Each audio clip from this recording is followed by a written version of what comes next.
Hello, everyone. Welcome to Immigration and Jobs Talk Show. I'm your host, Nipasa Pradhan. And before we move on with today's amazing discussion that we have lined up for you, I have this important disclaimer. And that is by watching our videos, you agree and understand that the information provided by our experts and attorneys, including comments and replies from users, is not legal advice. Use of information is at your own risk.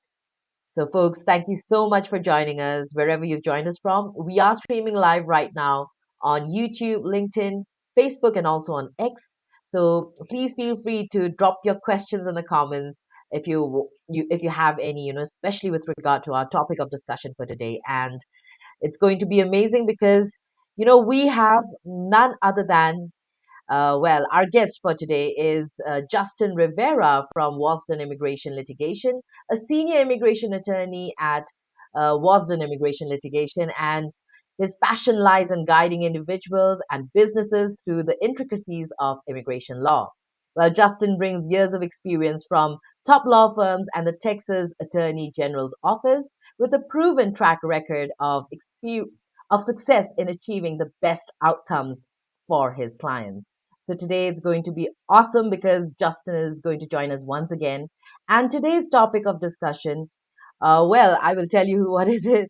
But hi, Justin. Thank you so much for joining us today. It's so good to have you. Hi, thank you for having me. Yeah, and I believe today's topic of discussion is going to be kind of just a roundup of the year. The different things, some of the different things we've seen in 2024. Maybe looking ahead a little bit on what we can anticipate moving forward. Absolutely. Yes. So, what shaped US immigration in 2024? And we're going to do a complete recap. And thank you so much, Justin. I'm excited for today's discussion. Sure thing. So, folks, if you have any questions with regard to our topic, please feel free to drop them in the comments. We will take them up. We will address them a little later in our webinar today. And to start off, Justin, I have some questions prepared. And if you could tell us, USCIS recently announced that medicals are now required at the time of filing for the I-485 applications and reversing the previous policy allowing submission with an RFE. So, how will this impact the adjustment of status process and applicants' preparedness? So yeah, this actually replaces a long-standing policy. It was something that had been, I believe, USCIS had had this policy in place for 25 years. Could be wrong, but I think it was something close to that. Anyway, traditionally, you weren't having to worry about presenting medicals at the time you applied because you would then just get a request for evidence. And then at that time, you could get your medicals taken care of. Now, the validity period of the medicals, that had been an issue. They had been much shorter than they are presently. I believe now they've moved them out to where they last a significantly longer time. They're still fresh, essentially. The argument basically posited by the service is because of that, let's just get the medicals when we're filing. And if you don't present them to us, we're going to reject your application. But that way, when we're actually processing the 485, we don't have to worry about issuing an RFE on medicals. We can just go ahead and approve. Beneficial in theory, and I think long term, probably something that's going to be good. The issue will be its short term implication. The announcement came out with next to no notice period. It was pretty much almost immediate, which inevitably is going to lead to an uptick in rejections, probably even improper rejections, where people are jumping the gun on implementing the policy before it was actually implemented. So that's going to be the short term impact of it. I'm hoping that the long term impact of it is of benefit in that it does create a situation where now that these are absolutely necessary at the time of filing, you present them and you're able to have your I-485 processed a little bit faster. All right. Anything new added to the list? A list of medical examinations that you'll have to go through.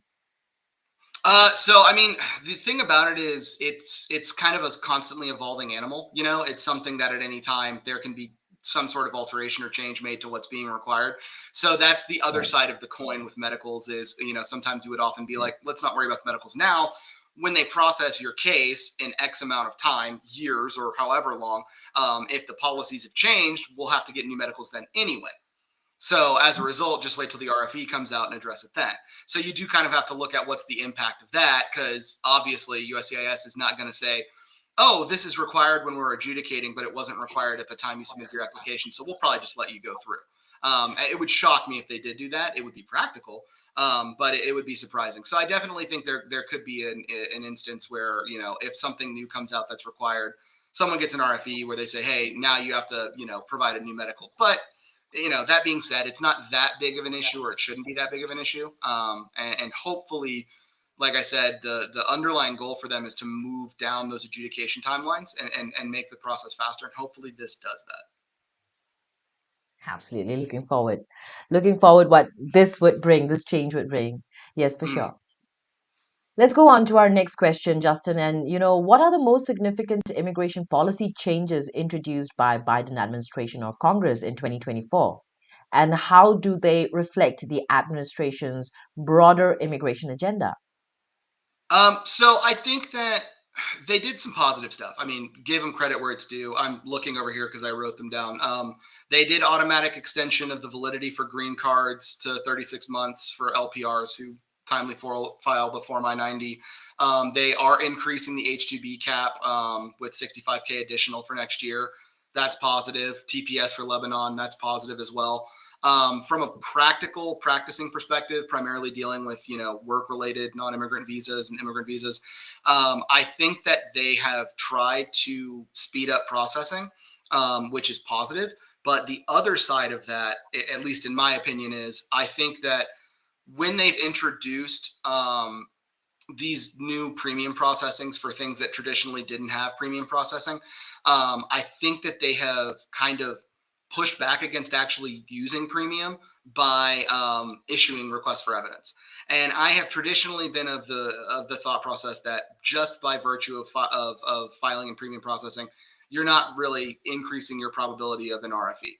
I may have to redact that statement after what I've seen over the past couple months, because I do feel like there has been an uptick in premium processing requests for evidence. So while it is in theory they're trying to do things to help the system, I do still think the system kind of gunks itself up to kind of give the adjudicators more time.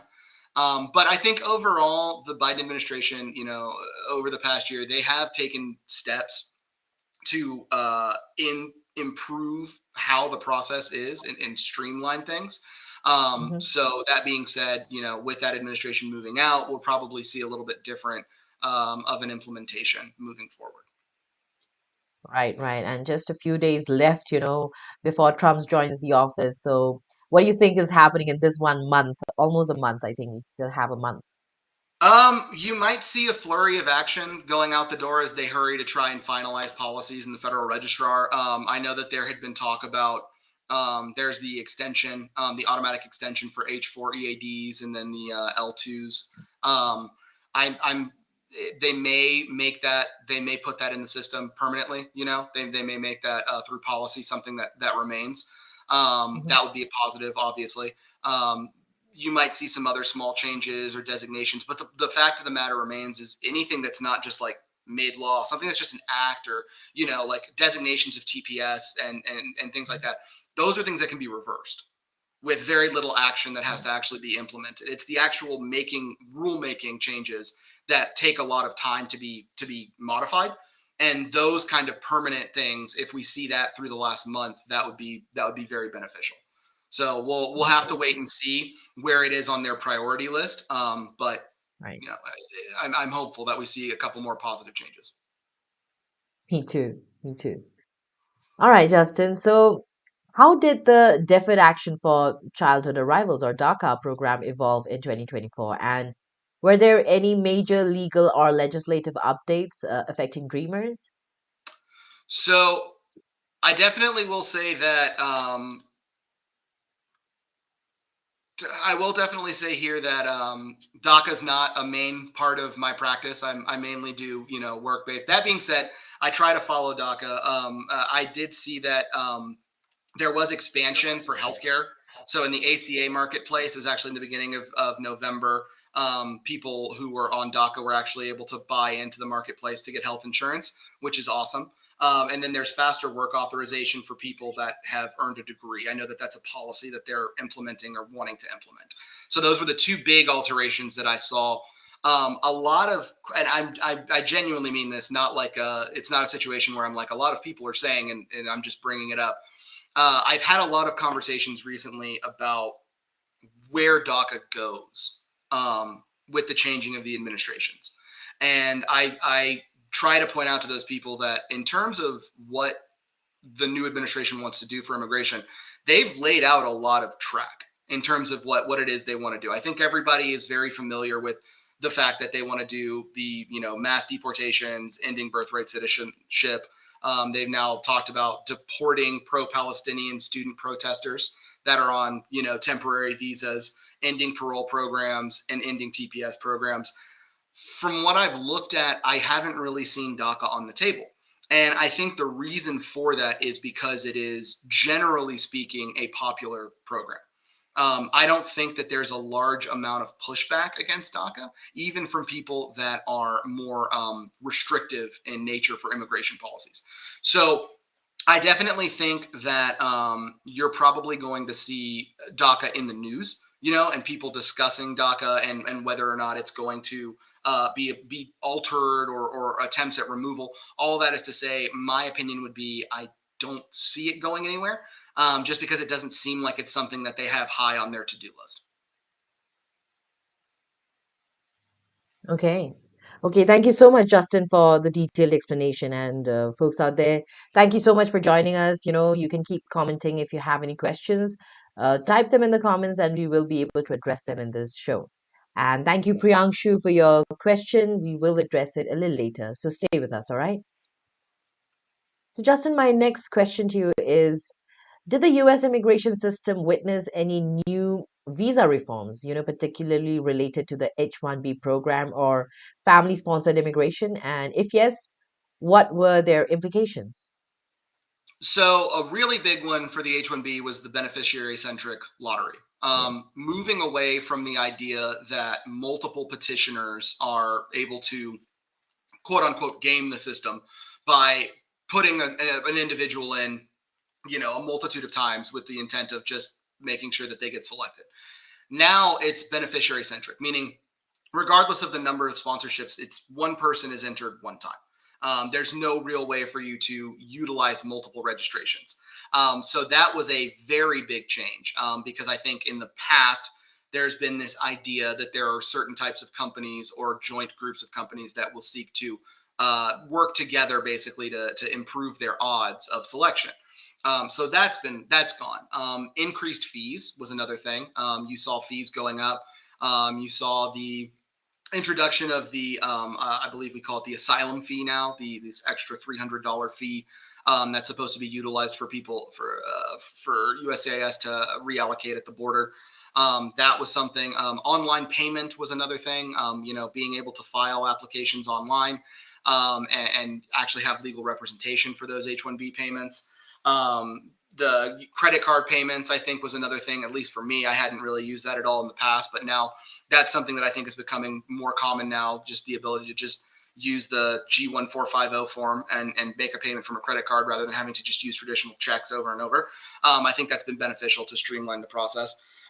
There's definitely been, I don't want to say attack, but USCIS is focused on multi-registrations from past lotteries. That's something that I've seen.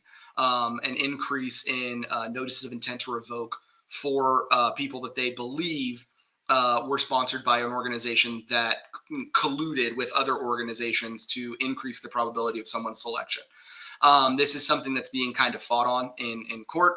Our firm, Wasden Immigration Litigation, actually has some cases active in this manner regarding this factor, but it is something that we continue to see. And it's something that might continue into next year. It just really depends on how much USAS is trying to push the issue.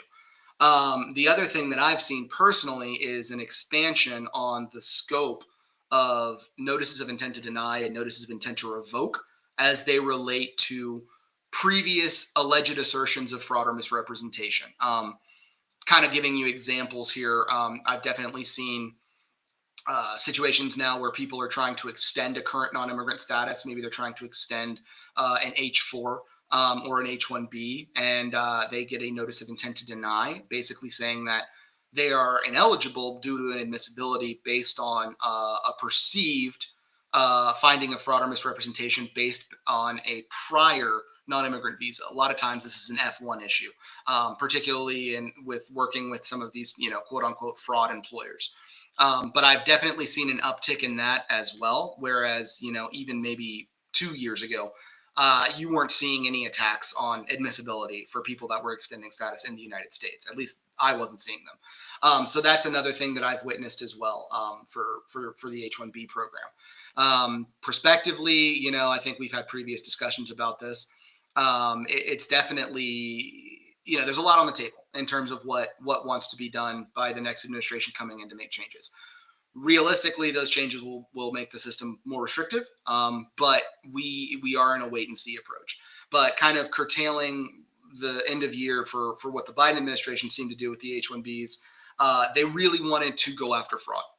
That seemed to be their biggest goal, was going after fraud or misrepresentations that had been made by companies. And unfortunately, the impact of that is wide reaching in that it can also impact employees. So the employees in some of these circumstances have ended up having their cap subject H-1Bs revoked, which puts them in a circumstance where they're not able to be on an H-1 anymore because they're no longer cap exempt. So that has been something we've dealt with as well. But I definitely think fraud, misrepresentation, going to be on the table next year. I think going to be a big aspect of the new administration. Would not be surprised to see a significant uptick in, site visits, FDNS investigations. I think all of that is going to be on the table moving forward. Absolutely. We are in for a lot of changes starting 2025, folks out there. You just have to stay updated. Research is important, and it's very, very important to stay updated with each, because everything is so dynamic and it keeps changing. Like Justin Mm, mentioned earlier, there are always new updates. So you just have to be very, very vigilant, careful, and updated for sure. And right. folks, you know what? You can also join us in this conversation, by the way, by dialing in this phone number. And you just have to dial 425-436-6335. And when they ask for the access code, dial 988-888 and just say hello. We'll be able to hear you. Looking forward for you to join us on a call. So also thank you to Yash Chopra for your question. Stay with us. We are going to address your question a little later in the show. All right. And so, Justin, now my next question to you is: how did U.S. Customs and Border Protection, or CBP, and Immigration and Customs Enforcement, or ICE, approach border security in 2024? And were there any notable incidents or shifts in enforcement tactics? So I will say that according to CBP's website, they have tripled their expedited removal numbers from last year. So I think there was a significant uptick in expedited removal. Now, how does that apply to people that are attempting to enter the United States on a non-immigrant visa? Well, every time you are admitted to the United States, you are inspected. You undergo inspection with CBP. Most of the time, that's people who are flying in. So when you go through CBP at the airport, you open yourself up to inspection. Um, that inspection can be pretty brief and quick if an officer just makes a very quick determination, says, okay, I don't see anything in your record, you're good to go, then you're fine, you go right through. If there is cause for concern, an idea that there's a problem, or maybe even a notation in the person's immigration record, that person is put in what's called secondary inspection. This is a longer interrogation period. When they're put into that circumstance, they are basically going to be questioned about whatever specific reason the officer initially pulled them in. They'll probably talk about their current non-immigrant visa, any prior non-immigrant visas. They can bring up statements that were made at the consulate, statements that have been made to officers in the United States. All of that is on the table. I have definitely seen, just anecdotally, an increase in my opinion, aggressiveness with officers and how they are operating when they do these CBP delayed secondary inspections. And when they're in that circumstance, they have a lot of power. They have a lot of power over the individual because they're able to make determinations that are long-reaching. If they cancel someone's visa and they place them in expedited removal, that carries with it a 5-year ban from the United States. And that's not even speaking to the reason for the removal. If the reason for the removal is related to fraud or misrepresentation, then you're also incorporating a lifetime ban. So I have definitely seen an increase, in my opinion, in that. The officers, when they do these inspections, when they do these inspections, they have a right to look at the information that is physically contained on your person. This includes things like a computer, a phone, any of that stuff, social media, emails, all of that is on the table.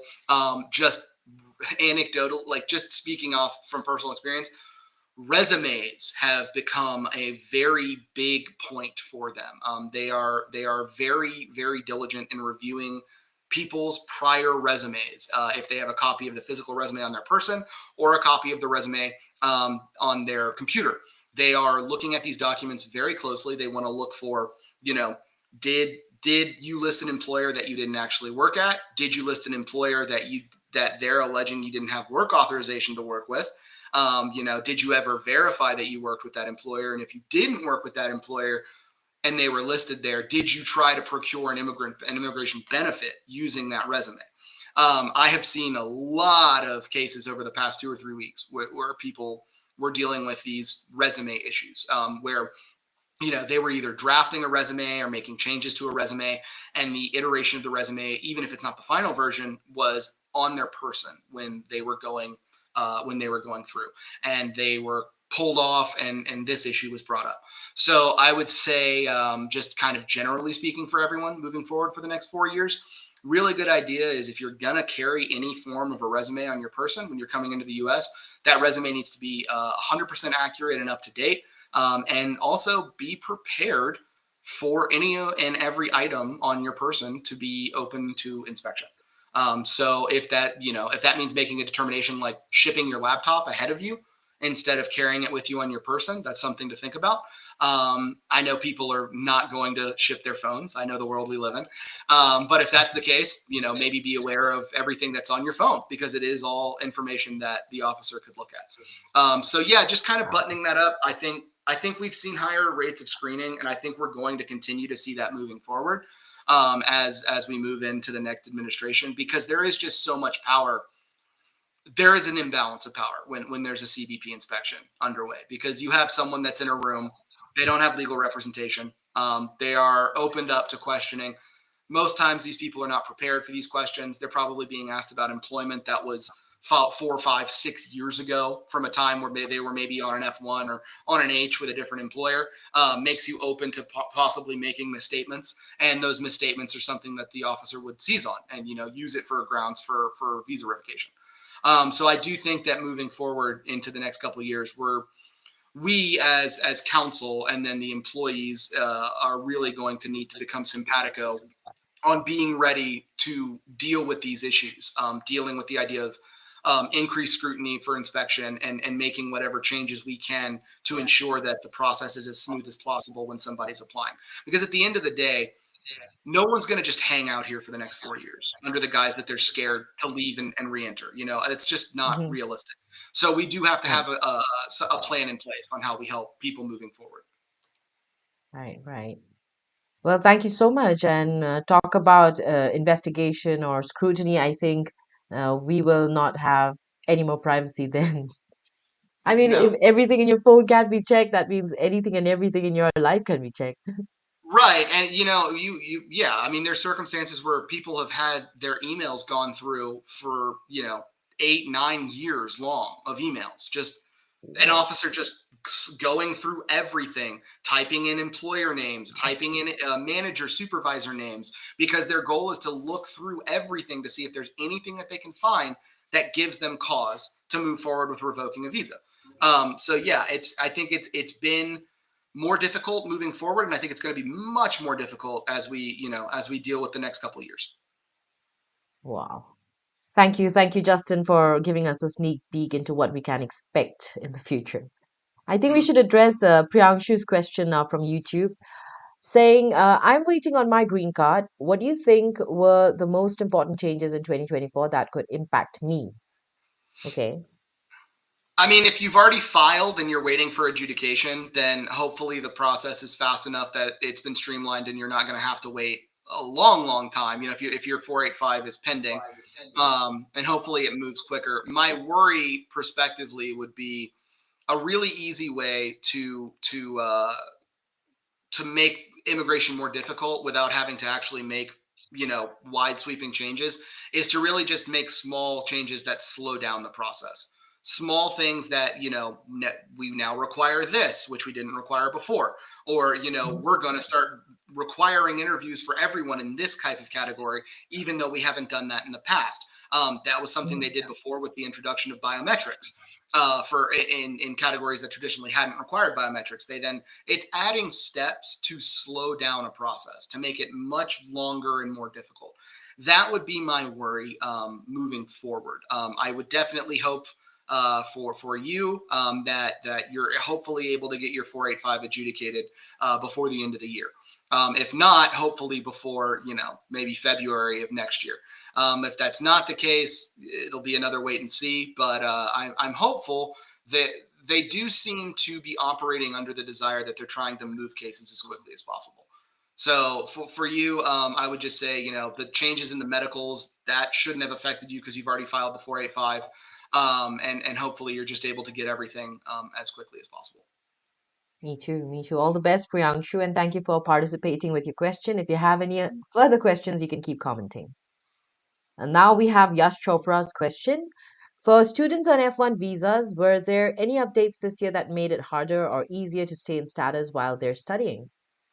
So one thing I did notice that I hadn't noticed before was there had been kind of an expansion on STEM OPT, like what kinds of categories, what kinds of study, what fields qualify for STEM OPT. As a result of that expansion, I definitely saw an uptick in requests for evidence in relation to, I believe it's called the CIP. So it's the specific number that's basically used for the program type. And then the need to show a nexus between the CIP type chosen and the actual STEM OPT eligibility based on the field of study. I think that it's interesting because I don't know if USCIS did that just because they were thinking that people were overreaching on getting people into STEM OPT, or if they genuinely were just saying, how does this correlate? I actually personally hadn't seen any denials because most of the time you're able to get something from the school that provides a very clear cut explanation. However, I do think that opens up a window into a potential strategy for something that could be used for the Trump administration moving forward. It's possible that targeting the CIP codes a bit harder and making the regulation more restrictive could result in the removal of some fields. We'll see what happens with that, but that is something that I look to that I wonder about moving forward. Okay, okay. Thank you for taking that up, Justin, for Yash Chopra. And I wonder if you deal with asylum cases, but we have a next question from Sunita about asylum. So maybe we So can. I don't specifically work on asylum cases, but I will generally tell you that asylum applications. My understanding with asylum is that uh, the process was still difficult. It was still not an ideal streamlined process, but it was still somewhat better than what it was like in the Trump administration. Uh, in the Trump administration, I think it's going to be significantly more difficult than it was. I think that asylum is one of the specific things that he looks at targeting, or that his administration looks at targeting, is limiting the ability for people to even apply for asylum in the first place. You're looking at things like Title 42, the MPP Remain in Mexico program, just more generally the border wall. I know that they definitely look at ending TPS for people. So that's something that's on the table as well. But yeah, I would say just generally speaking, I know asylum is probably going to get much harder. I don't even think the asylum levels were very high this year. And that being said, knowing that, I think that moving forward, it's going to be much more difficult. All right. Thank you. Thank you. And Sunita, I don't know if that would be helpful enough, but there you go. Thank you, Justin, for taking that up. Mhm. And yes, moving on, my next is also about asylum, actually. The US saw a significant number of border crossings this year. And what changes were made to asylum protocols or Title 42 policies to manage the influx? So we know Title 42 obviously had been taken off of the table eventually by the Biden administration. A lot of people complained that it wasn't done as quickly as they wanted it to be done, but it was still something that was inevitably done. And so that was beneficial, obviously, for people that are trying to get into the country to apply for asylum. Yes. I think that you're going to see a reiteration of that policy somehow. I'm not sure if they're going to use like bird flu or something like that as a justification, because it has to tie to a health concern.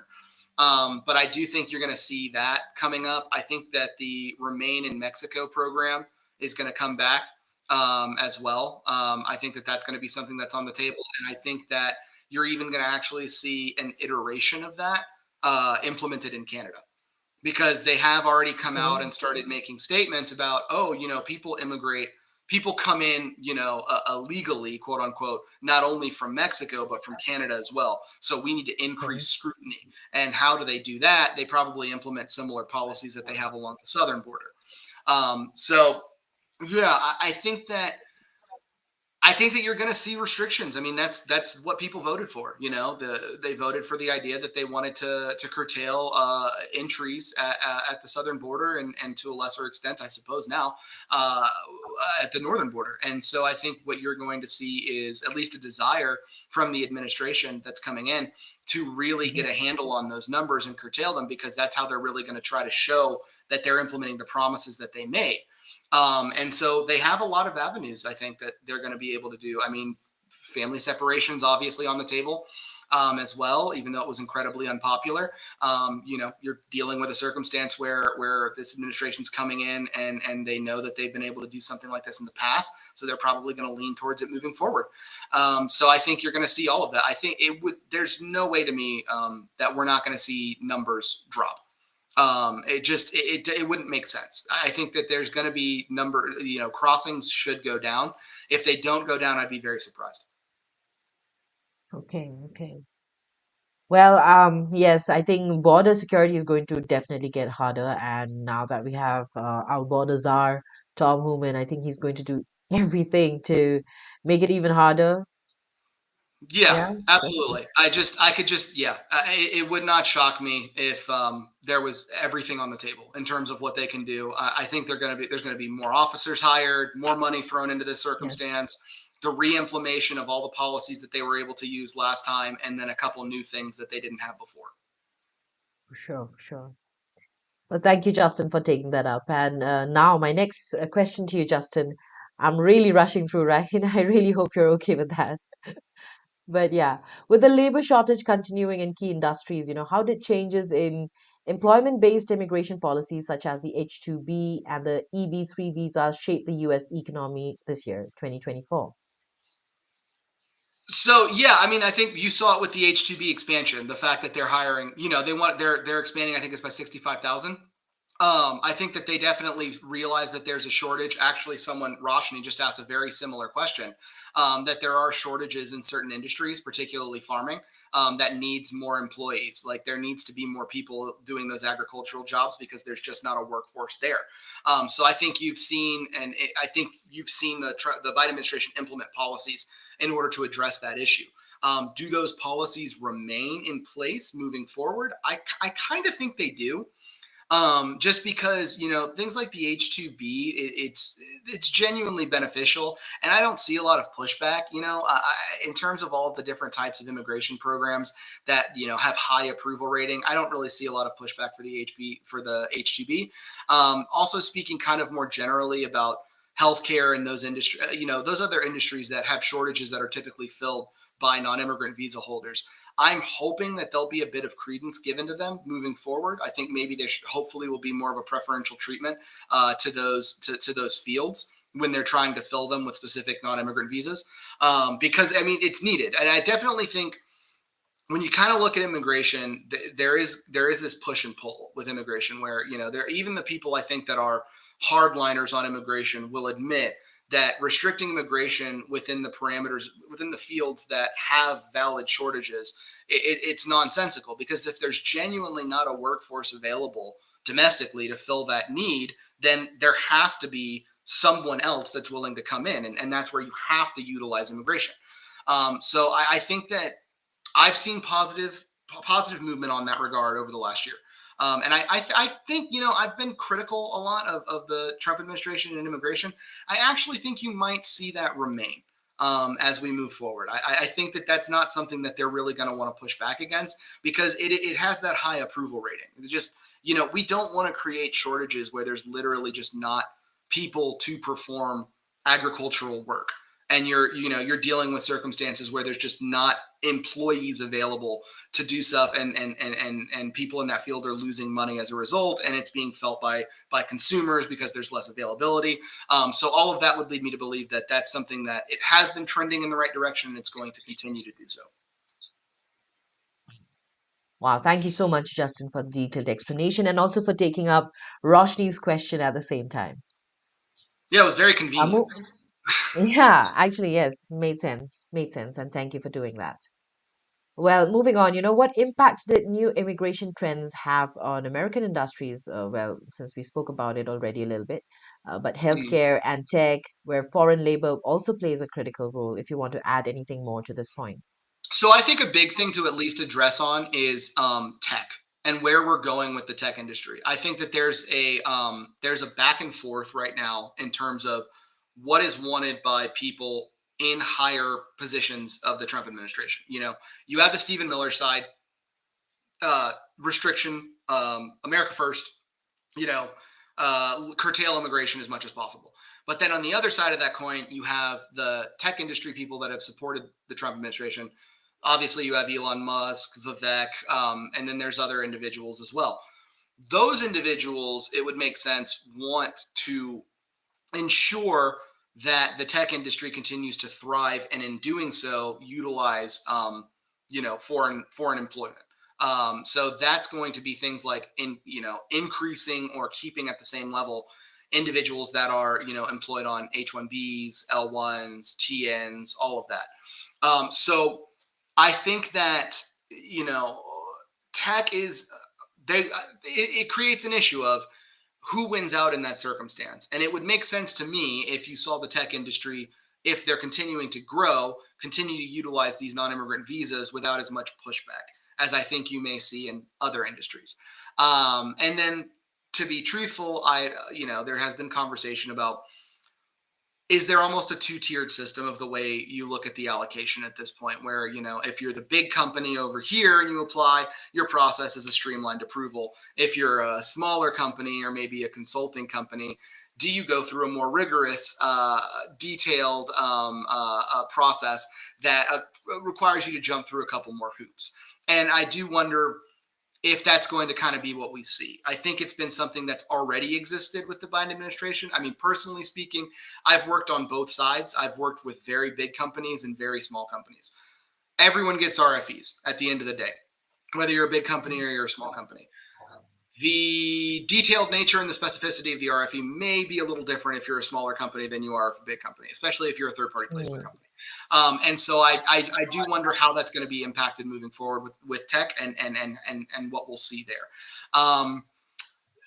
Yeah, I mean, for healthcare, kind of speaking on what I said before, industries that have legitimate need and have shortages, hopefully moving forward, we're going to see that factored into the analysis of visa allocation. Yes, I think it's very important to be proportionate, in all levels so that, these needs are met um, optimally, I guess.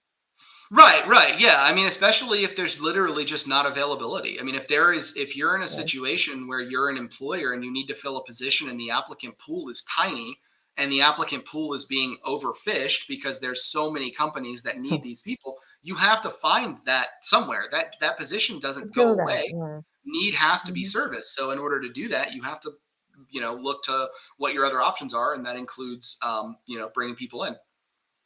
It's true. Well, thank you, Justin, for taking that up. Mhm. So, did 2024 bring about any significant changes to family reunification processes or humanitarian visas, such as the U visas or the T visas? And how did these changes address the needs of vulnerable populations? So again, as I said kind of earlier, not my specific wheelhouse, but I do have a cursory understanding of U and T visas. So for the U visas, I know that they made some tweaks essentially to the eligibility category, basically moving it to where you needed to prove not only that you were assisting law enforcement or attempted to assist them, but that the actions were helpful to law enforcement during the investigation. So I know that the goal of that, I think, is supposedly to streamline the process. But obviously, with changes can come additional scrutiny. So whether or not that helped, you would have to speak to someone who specifically works on those kinds of visas. But I know that the goal was to make the process better as a result. Now, with the U visa, you do have that 10K cap. And I know that there's a pretty big applicant pool for that 10K cap. And I know that cap gets met pretty consistently. So I know that there's a long processing, and that's probably something that's going to continue. I don't think that that's going to be at the top list of the new administration's to-do list for immigration. The T visa, I know that they wanted to streamline the process for victims of human trafficking. They made changes to eligibility qualifications, and then they wanted to modify what they call the bona fide determination process. So I know that those are both situations. If you're unfamiliar with it, T is victims of human trafficking. U is basically people who can help the government because they either witnessed or were a party to some sort of criminal activity against their will, and they're now seeking to use that information, and they want to help the government, and in return the government seeks to help them by giving them a visa. So those are two different ways that people can qualify for that. And I think 2024, outside of those changes, those were the only ones that were made immediately aware to me. In terms of what you're looking at prospectively moving forward, I doubt that there'll be a lot of change. I don't think that there'd be any reason for there to be a change. Again, this is another one of those circumstances, kind of like the H-2B, where you look at these visa types, the U and T, and you say, what's the approval rating of these? I don't think people push back a lot against helping people that are victims of human trafficking, or people that were, victims of criminal activity that are trying to rectify that issue. So I think you're probably going to see a lot of status quo moving forward. All right. Thank you so much, Justin, for taking that up. And folks out there, you can call in to ask your questions, and maybe take this opportunity to have a one-on-one, like short consultation, you can say, with Justin if you have any questions for him. And you can call in this number, dial this number 425-436-6335, and when they ask for the access code, just dial 988-888 and say hello. We'll be able to hear you. And yes, looking forward if you can join us. And so, Justin, yeah, many applicants faced lengthy processing delays this year, and how the policy changes or staffing improvements address challenges, faced by those awaiting green cards, visas, or even citizenship approvals this year. So, I mean, generally speaking, as they're one to do, USCIS has asserted that they've increased processing times and that there's been significant improvement. Now, the idea that there's been significant improvement and then the actual day-to-day, people with boots on the ground implementation of it may be two different things. Kind of going back on what I'd said before, I mean, advanced parole is better. That has sped up significantly. I know that fiance visa petition timelines have gone up, and then also citizenship, the N400s, those have been processed faster. The other thing has been that expansion of premium processing into categories that previously didn't have premium. That is, in theory, supposed to speed up processing times.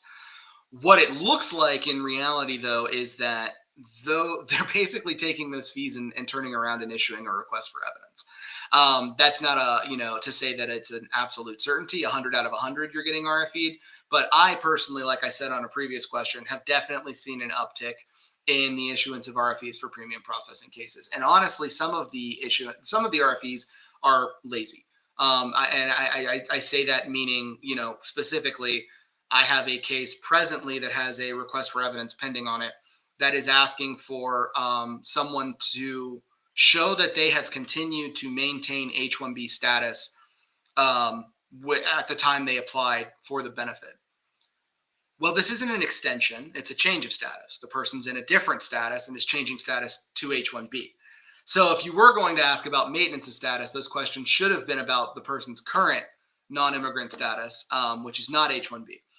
So there's basically an RFE that was issued for a nonsensical reason that has to be addressed, because if you don't respond, then you open yourself up to a denial. But as a result, when the RFE is responded to, it goes back in the queue for processing, but it buys the officer time. So even though they've issued something that has no real rational basis, and at the end of the day, it takes time, takes time to get to us in the first place, takes time to draft a response, takes time to send back to USCIS. And all of that gives the officer more time to handle the adjudication and still operate within the auspice that they are fulfilling their premium processing obligations. So that would be my thing is I feel like with premium, some people say you're buying yourself an RFE. I don't 100% agree that you're buying an RFE, but I do feel like the RFEs are being used as a method to delay adjudication, whereas their proper usage would be to ensure proper adjudication and provide additional information as needed. All right, all right. Thank you so much, Justin, for addressing that. And, I also have a couple more questions from our YouTube channel. If you don't mind, we'll quickly Yeah, I got go a through couple them. quick minutes. Cool. So Mhm. let's go with this first one. Control, if you can zoom in a little bit. Hi, my interview was on 16th September 2024. What does this mean? This is I the mean, image that. it means your application's pending. Like, I'm sorry, I can't really give you All a right. lot more than that your application pending. Now that being said, what can you do about your application pending? You can look at your processing times and see if your application has fallen outside of the parameters of processing times. If they have, then you're eligible for a service request. So I would look into that as a possible avenue to remedy it. Another thing that you can do that I've talked to individuals about is actually call USCIS and ask them for a specific case update. Some officers are more willing to go into a further level of detail. It just kind of depends on who you get on the phone. But I would look at maybe expediting request if possible, based on service processing times, and then also calling. All right. Well, thank you so much, Justin, for taking that up. And now moving on, let's go with our next control. If you can just show us. Would you write an amicus curiae, if I don't know if I'm pronouncing it right, brief on Yeah, 2313? it's an Yeah. amicus brief. I don't know if I would write an amicus on a case that I'm not familiar with. I would have to look at the facts to actually make that type of determination. Amicus briefs, I mean, that's a process. That's basically you saying that even though I'm not a party to the case, I have an interest in the outcome based on, Ayla's done some of these actually recently on different decisions. There was a huge, huge case a couple months ago for people, and I don't expect you guys to pay attention to this, but for people on this notion of consular non-reviewability. So consular non-reviewability is the idea that a consulate can make a determination, an officer can make a determination on visa eligibility that is above review by the U.S. court system. It basically says if your visa is denied for X, Y, Z, whatever, that is the officer's determination, and a court will not look at that in the U.S. So there's a very interesting case because consular non-reviewability is a powerful tool. It's basically something that the officers make a decision. You can't really get to the officer to get them to explain their decision, and you can't attack it to Mm. try to overcome it. It's very, very narrow routes. Some legal net is one of these, but it's very narrow. It has to be specifically a legal question, not a factual question. So all of that leads to there is a lawsuit for someone who's a U.S. citizen whose spouse is denied entry, right? So they sued under the guise that consular non-reviewability is not as wide in its interpretation as it should be. Meaning there should be specific instances where the consulate's action should be reviewable. For example, if it directly harms a U.S. citizen, right? By saying that the spouse can't enter the United States, direct harm to the citizen is harmed. What is their redress? They can go before the courts. They have standing. So while that case was pending, Ayla provided an amicus brief. And their amicus brief was really attacking the idea of consular non-reviewability. Basically saying that these officers have far too much power. Their determinations not being challenged lead to people making incorrect conclusions. And those incorrect conclusions then become patterned because if they've made that decision before, they'll make that decision again. So all of that leads to this notion of there should be some circumstances, for example, when a US citizen is directly harmed by a decision that remove the bounds of consular non-reviewability. So that was something that they amicused in on to see if they were able to help sway the court's opinion. FYI, they did not. Uh, so consular non-reviewability still reigns supreme and exists as an absolute bane in the existence of any immigration attorney. Well, thank you so much, Justin, for the detailed explanation. Mm. Let's move on, control, to our next one. This is Hi, has anyone had an issue not receiving an H4 EAD renewal rejection notice? Can we have the full one, please? This is the half. I filed my H4 EAD renewal before. Oh, goodness. Yeah, I think generally I probably know what they're talking about. If you hit read more, it's probably going to say that they filed their H4 EAD renewal, never heard anything back, and never got a copy of the rejection notice, right? So that is not, unfortunately, that is not entirely uncommon. It's literally something I've had to deal with before too. Um, Mhm.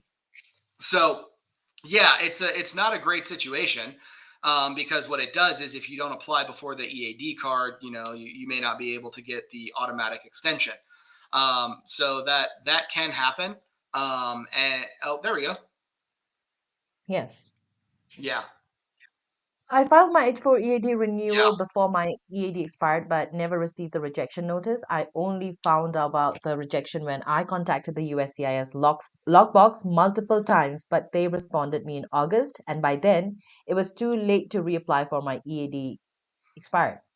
I reapplied mhm, in September, but now the receipt notice that is automatic extension isn't valid anymore yeah. because EAD has expired. Has Right. anyone else faced this? Yeah.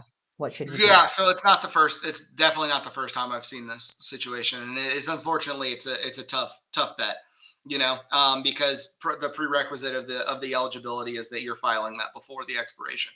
So the only thing I can give as advice, generally speaking, to people who are worried about rejections is your timeline for getting that receipt notice should be at most 2 weeks.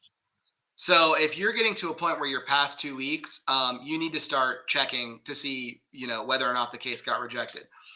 A trick that we use in my field, and I will pass on to you all so that you can use it, is file with a check and contact your bank to see if the check cashed.